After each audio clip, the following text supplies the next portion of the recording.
कोई हैरानी नहीं हुई। सिर्फ संभल की ही डेमोग्राफी नहीं चेंज हो रही है, पूरे हिंदुस्तान की डेमोग्राफी चेंज हो रही है। यूपी में तो बाबा हैं इसलिए थोड़ा पता चल जा रहा है। मुसलमानों की जनसंख्या नेचुरल तरीके से नहीं बढ़ रही है।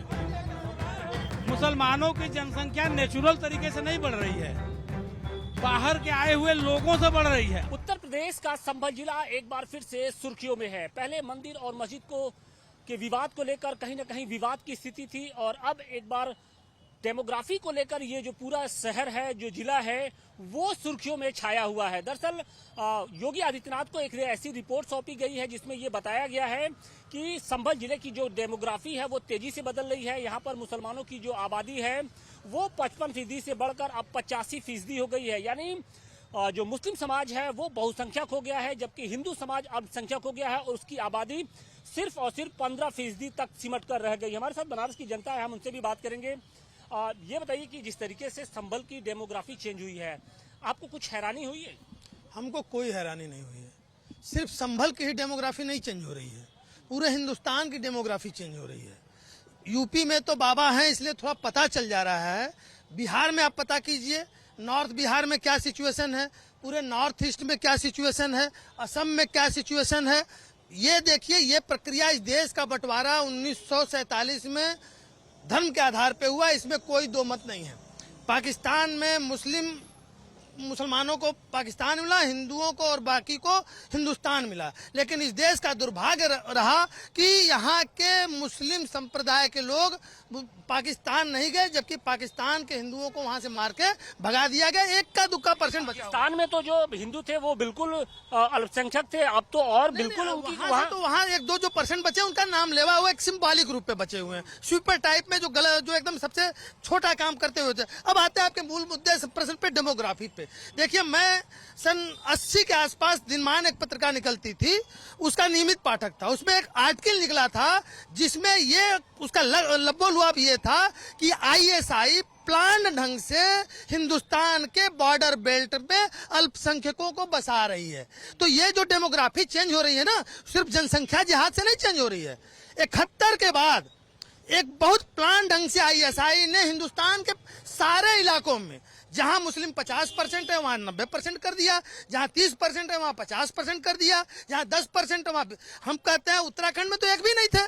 इसके पीछे कौन शय दे रहा है? किसकी शय है? इसके पीछे जो है आईएसआई की शय, और जो कांग्रेस की जो तुष्टीकरण की नीति है वो जिम्मेदार है। वो हिंदुस्तान में कोई आ जाए, खासकर अल्पसंख्यक वर्ग आता रहे, उनको कोई फर्क नहीं पड़ता है। डेमोग्राफी चेंज हो जाए वो उनका वोट बैंक है इस देश। लेकिन जब डेमोग्राफी चेंज होने की बात होती है, जब उन पर नकेल कसने की बात होती है, जब रोहिंग्याओं को बाहर का रास्ता दिखाया जाता है, तो कुछ लोगों के पेट में दर्द होता है। कुछ लोगों के पेट में नहीं दर्द होता है, कांग्रेस, सपा और बसपा के पेट में दर्द होता है, क्योंकि वो उसको एक वोट बैंक की तरह ट्रीट करती है। देश का डेमोग्राफी चेंज हो जाए, देश की कितनी बड़ी बात है। ये देश की एकता और अखंडता को सीधे प्रभावित करने वाली बात है। और देश का जो इससे खंड करने का जो आईएसआई का षड्यंत्र है, वो आज नहीं कल, जब ये सारे विद्रोह के रूप में आ जाएंगे, इन सबों के जितने रोहिंग्या इनके हाथ में AK-47 आ जाएगा, तो उनको कौन संभालेगा? और जहाँ पे है वो लॉ एंड ऑर्डर के लिए समस्या बने हुए हैं, जहाँ पे भी है, दिल्ली में है, कलकत्ता में है, बॉम्बे में है,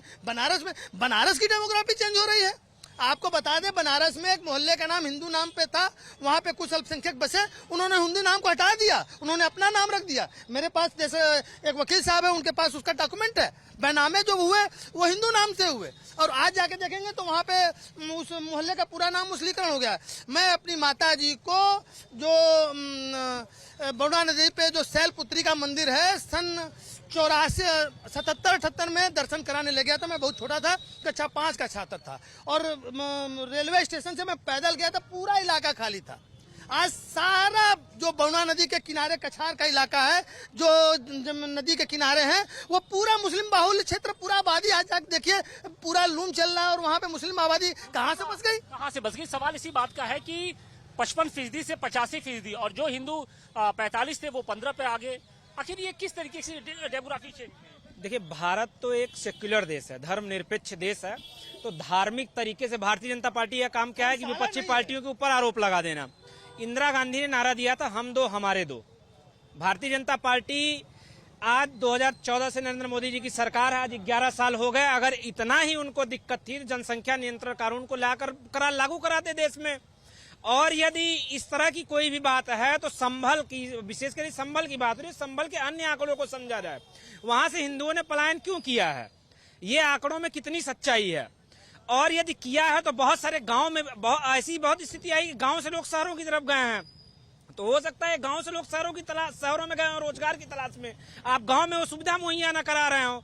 और बात की आपने शैलपुत्री मंदिर के, सुविधा तो एक वर्ग पलायन क्यों कर रहा है, मुसलमान क्यों नहीं पलायन करता है भाई? देखिए हिंदू ही क्यों पलायन कर रहा है? मुसलमान नहीं, कहीं नहीं। एक उदाहरण बता दीजिए, एक उदाहरण बता दीजिए। धार्मिक है, नहीं मुसलमान कहाँ जाएंगे? देश का बंटवारा कहाँ जाएंगे? मुसलमान जहाँ से आए वहाँ जाएंगे। भारत में मुसलमान नहीं रहेंगे क्या?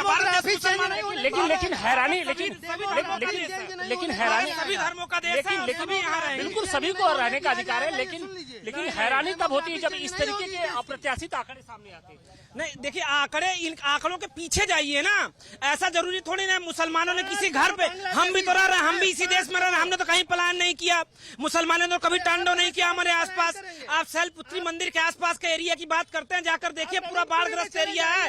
यदि मुसलमानों की संख्या बढ़ी तो कहाँ जाएंगे? वो भी तो बसेंगे ही। इस देश के नागरिक मुसलमान भी है और इस देश में सम्मान से पूरा देश खा जाएंगे क्या? देश खा जाएंगे, देश खा जाएंगे, वही रहेंगे, खा रहे हैं। धरना देने गए कि भाजपा वाले मार के हाथ गोड़ तोड़ दिए। अरे भैया आप बताइए ना, सीए एनआरसी का विरोध बंद करिए। विरोध तो आप है कि हम? एक आदमी बोलिए सीए एनआरसी का विरोध क्यों करते हैं? जो बाहरी अब तो विरोध करते हैं। चोरी किए वोट का विरोध, वोट चोरी के सब बांग्लादेशी हैं, सब बांग्लादेशी हैं, सब बिहार की बात नहीं है, बात हो रही है यहाँ पर उत्तर प्रदेश की बात हो रही है, संभल की बात हो रही है। और संभल के साथ साथ पूर्वांचल जो पश्चिम उत्तर प्रदेश का एक बड़ा जो धड़ा है, वहाँ पर कुछ इसी तरीके की डेमोग्राफी चेंज हो रही है। बात उस पर हो रही है। अरे हम कह रहे हैं मान लीजिए रोजगार न मिला हो, गाँव में शहर की तरफ चले गए हो, और भाजपा सरकार से भी हम बात करें थी, कुछ और भी लोग हैं। संभल की डेमोग्राफी चेंज हो रही है। पहले वहाँ पर जो मुस्लिम समाज था वो 55% था, अब 85% के आसपास हो गया है। इसके पीछे क्या आप कारण देखते हैं? उसके पीछे बंगाल है, उसके पीछे असम है, उसके पीछे नागालैंड है।